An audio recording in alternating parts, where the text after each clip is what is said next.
Evening, ladies and gentlemen. Okay, so that is the old loom removed from the VFR. It's now out of the bike. That's it in the bag there. It's old and scabby and a bit rubbish. I'm glad to see the back of it. So if you watched the previous video, you would have seen me kind of disconnect it from all the various things at each end, the ECU and so forth, and the regulator and all the other bits and pieces at the back end. And then I did the same thing at the front end, disconnected it from the clocks and the lights and all the rest of it.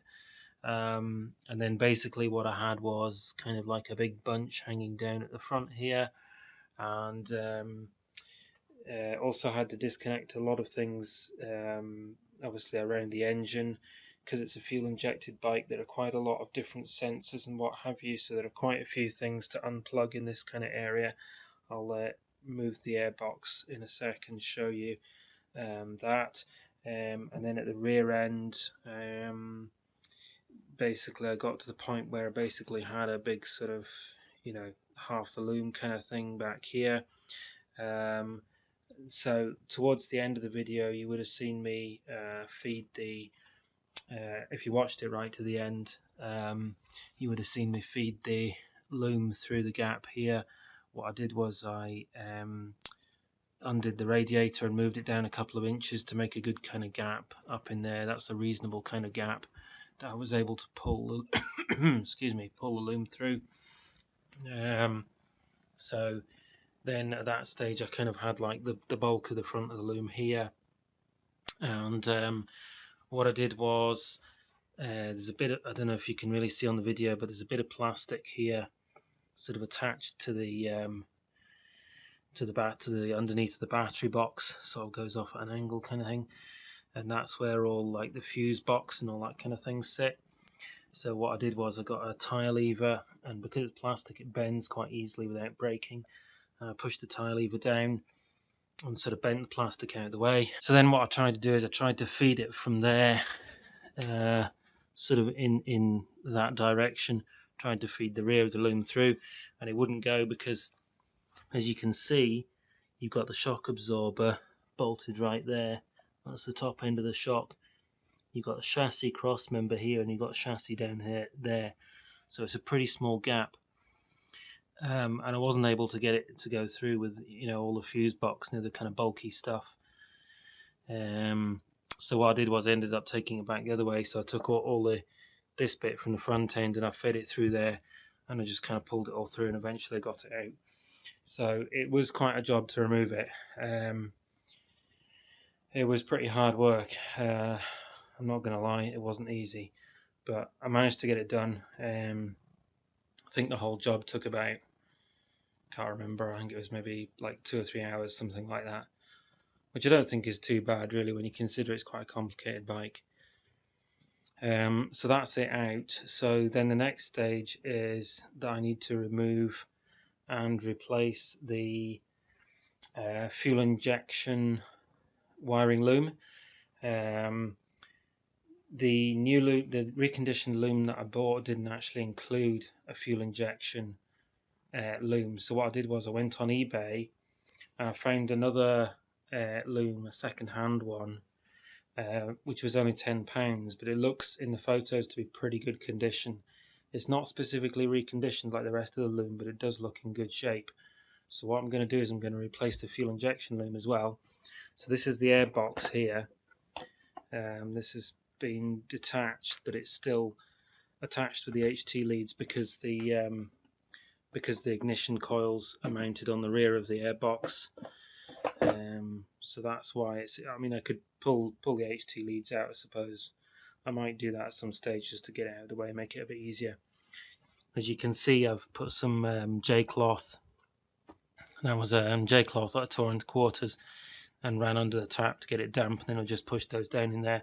That's basically to stop dirt from getting into the engine. There are actually butterflies there. If you pull it out, you can see the butterfly.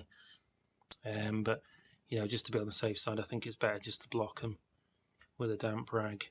So that's that. Right, so to replace the fuel injection loom, I'm going to have to remove the throttle bodies, okay? This is the throttle bodies here, and it's like a unit.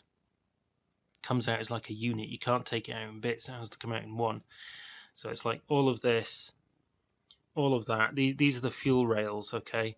So the fuel comes in from here on this pipe from the fuel pump. And ditto here. Oh no, wait a minute. Oh yeah, it's linked to that, and then it goes back, something like that. Anyway, and that bit. So it's like it's all one big unit, okay? And that has to come out in order to replace the loom, because as you can see, the loom, that's like one end of it, sort of just disappears down in there, and there's no way really that you could get that sort of untangled from there and detached from all the fuel injectors. These I think are the fuel injectors, by the way. I'm not sure if you can see them, but that there is a fuel injector, and there's one at every what's the word, throttle body, I think that's the word. Yeah, that's also part of it there. You see, there's another plug there, and that's one there, and then there's 4 plugged onto them. So there's no way really you can get that out without removing this whole throttle body assembly. Now the problem is it's attached to these rubber I don't know what you call them, rubber things that connect the throttle body onto the top of the engine, okay? And they're fixed on with kind of like Jubilee clips. They're not exactly Jubilee clips, but they're similar sort of idea. And the screws are fantastically difficult to get at.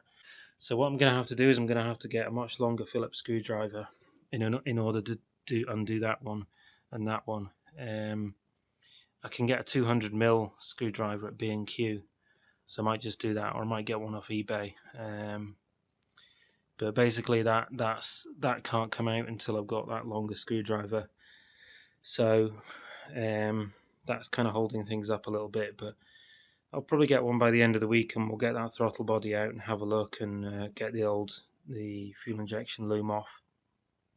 And then I'm also going to go around and clean all the connector blocks, like excuse me, this kind of thing.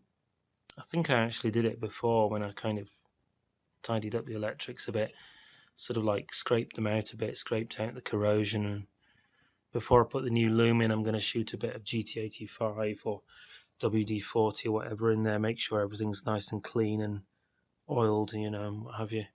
So that's pretty much it. There's not really much more I can do on it at this stage. It's kind of waiting on tools and bits and pieces arriving.